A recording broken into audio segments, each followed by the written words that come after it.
बठिंडा का गगनप्रीत बल मैकडॉनल्ड्स को आलू बेचता है। पेप्सिको के लिए लेस चिप्स वाले खास किस्म के आलू उगाए जाते हैं।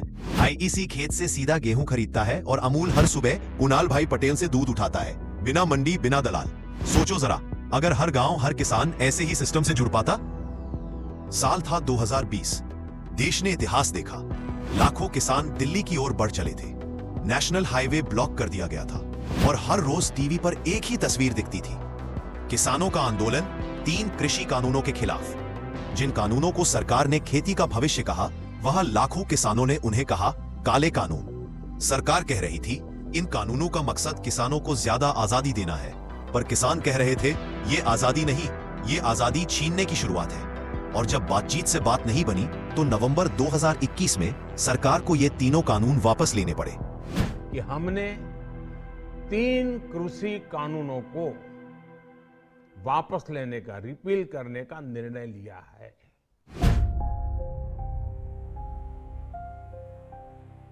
लेकिन सोचो जरा, अगर ये कानून वापस न लिए जाते और जमीन पर लागू हो जाते तो क्या होता? क्या थे ये कृषि कानून? पहला कानून, किसान देश के किसी भी कोने में किसी को भी अपनी फसल बेच सकता है, और वो भी बिना किसी टैक्स के। दूसरा कानून, किसान और कंपनियां आपस में कॉन्ट्रैक्ट कर सकें और बोने से पहले ही दाम तय हो जाए। तीसरा कानून, दाल, आलू, प्याज जैसी चीजों को जरूरी वस्तु की सूची से हटाया गया। इससे निजी निवेशक बड़ी मात्रा में भंडारण और आधुनिक कोल्ड स्टोरेज में निवेश कर सकते थे। अगर ये कानून लागू हो जाते तो शायद किसान को हर बार मंडी में लाइन में खड़ा ना होना पड़ता, बल्कि वो खुद तय करता किसे, कब और कितने में बेचना है। जैसे बठिंडा के किसान मैकडॉनल्ड्स के लिए तय रेट पर आलू उगाते हैं, शायद उसी तरह हर किसान फसल बोने से पहले ही दाम फिक्स कर पाता। अमेरिका में जैसे कॉन्ट्रैक्ट फार्मिंग किसानों को सुरक्षा और भरोसा देता है, शायद हमारे यहां भी बोने से पहले ग्राहक तय होता, रेट तय होता और पेमेंट का पक्का वादा होता। लेकिन डर यह था, अगर पेमेंट समय पर न हुआ तो किसान किसके पास जाता? कोर्ट। और वो तो कानून की भाषा भी नहीं समझता। फसल बेचने के बाद की चिंता कम होती, क्योंकि सौदा एक भरोसेमंद प्रोफेशनल समझौता होता, भाव नहीं, भरोसे पर आधारित।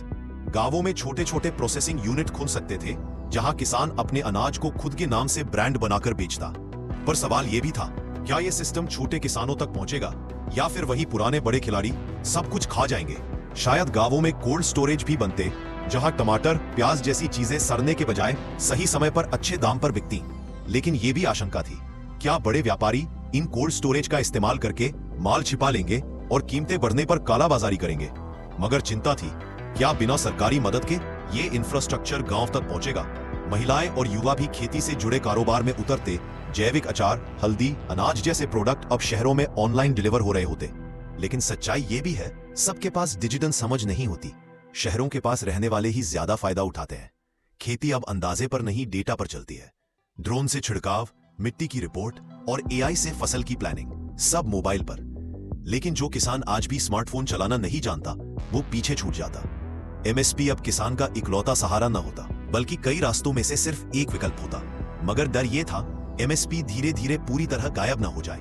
आज किसान एमएसपी के भरोसे सिर्फ गिनी चुनी फसलें उगाता है, पर इन कानूनों के बाद शायद वो एवोकाडो, ऑलिव्स और बेरीज जैसी हाई वैल्यू फसलें भी ट्राई करता। पर हर किसान रिस्क नहीं ले सकता। हर खेत सिलिकॉन वैली नहीं बनता। बाजार की विविधता बढ़ती और फसल की बर्बादी कम हो जाती, क्योंकि अब सिर्फ उत्पादन नहीं, रणनीति भी होती। छोटे किसान मिलकर एफपीओ यानी फार्मर प्रोड्यूसर ऑर्गेनाइजेशन बनाते, जैसे सह्याद्री फार्म्स, जो किसानों का माल यूरोप और खाड़ी देशों तक एक्सपोर्ट करता है। खेती से जुड़े नए सेक्टर जैसे पैकेजिंग, लॉजिस्टिक्स और कस्टम प्रोसेसिंग फैलते, जिससे गांवों में हजारों नई नौकरियां बनती। खेत से मंडी नहीं, फैक्ट्री तक। भारत का अनाज सिर्फ देश में नहीं बिकता, बल्कि ब्रांड भारत बनकर यूरोप और अमेरिका के स्टोर्स में दिखाई देता। किसानों की आमदनी सिर्फ दोगुनी नहीं, शायद 3 या 4 गुना तक पहुंचती, क्योंकि अब मंडी नहीं, पूरा बाजार उसका होता। किसान सिर्फ अन्नदाता नहीं होता, बल्कि एक सफल बिजनेस लीडर, एक रूरल एंटरप्रेन्योर बन चुका होता। ऐसे कई प्रवासी भारतीय हैं जिन्होंने विदेशों में भारत का नाम रोशन किया है, जैसे अमेरिका के कैलिफोर्निया में बसे चरणजीत, जिन्हें रेजिन किंग कहा जाता है, क्योंकि उन्होंने हजारों एकड़ में अंगूर की खेती को एक ग्लोबल ब्रांड में बदल दिया। अगर थोड़ा भरोसा, थोड़ा संवाद और थोड़ा समय और मिल जाता, तो शायद किसान सिर्फ खेत में नहीं, दफ्तर में भी बैठा होता और बड़े कारोबारी उसका बाजार नहीं खा जाते। क्या आप चाहते हैं ऐसा भारत जहां किसान का हक भी बचे और उसका हौसला भी बढ़े? अगर आपको ये वीडियो पसंद आया तो सोचो जरा, क्या होता अगर 1984 में खालिस्तान भारत से अलग हो गया होता? अगला वीडियो देखें, लिंक डिस्क्रिप्शन में है।